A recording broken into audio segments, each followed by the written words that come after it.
लक्ष्मण जी, आप बड़े सद्भाव से साधुओं की सेवा करते थे। बिना किसी रोक टोक के आपके यहाँ संतों का दिन रात आवागमन रहता था। आपकी इस उदारता को देखकर एक दुष्ट ने भी संत वेश धारण कर लिया और कई दिन तक आपके यहाँ रहा।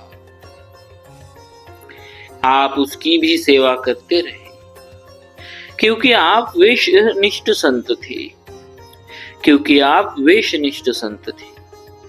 एक दिन मौका पाकर वह भगवान के मंदिर में घुस गया। भगवान के आभूषण पार्षदों को लेकर भाग चला।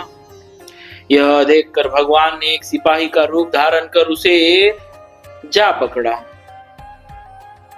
और उसे श्री लक्ष्मण भक्त के पास लाए और बोले, देखो, यह तुम्हारे मंदिर का सामान चुरा कर ले जा रहा है। आपने कहा, इन संत को सामान की आवश्यकता होगी, इसीलिए ले जा रहा है। मेरे पास जो कुछ है इन्हीं का है, इन्हें ले जाने दो। इसमें न तो चोरी है, न इन्हें दंड ही दिया जा सकता है। अब वे सिपाही भगवान क्या करते? वह सामान लेकर चला तो भगवान भी साथ साथ चले, फिर उसके आगे आगे चलने लगे। इसके बाद अंतर्धान हो गए।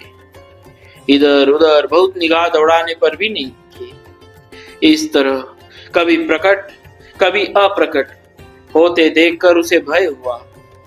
उसने मन में अनुमान कर लिया कि भक्तों के हितकारी की यह लीला है। मैं भक्त की चोरी करके दुख पाऊंगा। श्री लक्ष्मण जी की सरलता का स्मरण करता हुआ वापस लौट आया। उसने सब सामान वापस देकर हृदय के दुष्ट भाव को खोल कर रख दिया और चरणों में पड़कर क्षमा मांगने लगा। भक्त के प्रताप से वह सच्चा संत बन गया। ऐसे थे हमारे भक्तवर श्री लक्ष्मण दास जी महाराज। सो भक्तों, बोलिए भक्तवर श्री लक्ष्मण जी महाराज की जय।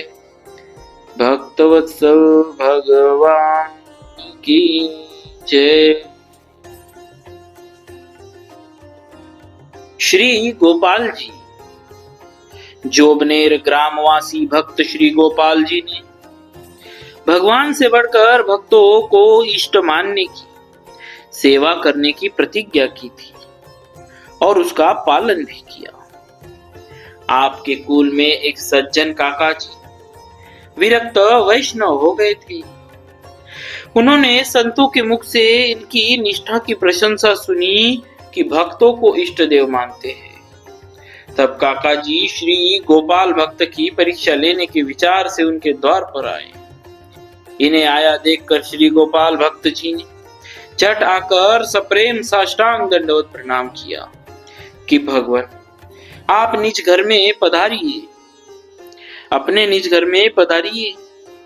उन्होंने परीक्षा की दृष्टि से उत्तर दिया कि मेरी प्रतिज्ञा है कि मैं किसी स्त्री का मुख न देखूंगा। तुम्हारे घर के भीतर जाकर मैं अपनी इस प्रतिज्ञा को कैसे छोड़ दूं?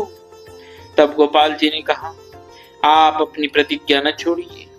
सभी स्त्रियां एक और अलग छिप जाएगी, आपके सामने नहीं आएगी। ऐसा कहकर घर जाकर उन्होंने सब स्त्रियों को छुपा दिया। तब इनको घर ले गए। इसी बीच संत दर्शन के भाव से या कौतुकवश एक स्त्री ने झांक कर देखा। स्त्री के झांकते ही उन्होंने गोपाल भक्त के गाल पर एक तमाचा मारा। श्री गोपाल जी के मन में जरा भी कष्ट नहीं हुआ। वे हाथ जोड़कर बोले, महाराज जी, आपने एक कपोल को तमाचा प्रसाद दिया, वह तो कृतार्थ हो गया। दूसरा आपके कृपा प्रसाद से वंचित रह गया, अतः उसे रोष हो रहा है। कृपा करके इस कपोल पर भी तमाचा मारकर इसे भी कृतार्थ कर दीजिए। प्रिय वाणी सुनकर उस वैष्णव के नेत्रों में आंसू भर आए। वह श्री गोपाल जी के चरणों में लिपट गया और बोला, आपकी संत निष्ठा अलौकिक है। मैंने आकर आपकी परीक्षा ली। आज मुझे आपसे बहुत बड़ी यही शिक्षा मिली कि भक्तों को अति सहनशील होना चाहिए तथा वैष्णव को भगवान से भी बढ़कर मानना चाहिए। ऐसे थे हमारे श्री गोपाल जी। तो भक्तों, बोलिए भक्तराज श्री गोपाल जी महाराज की जय। भक्तवत्सल भगवान की जय।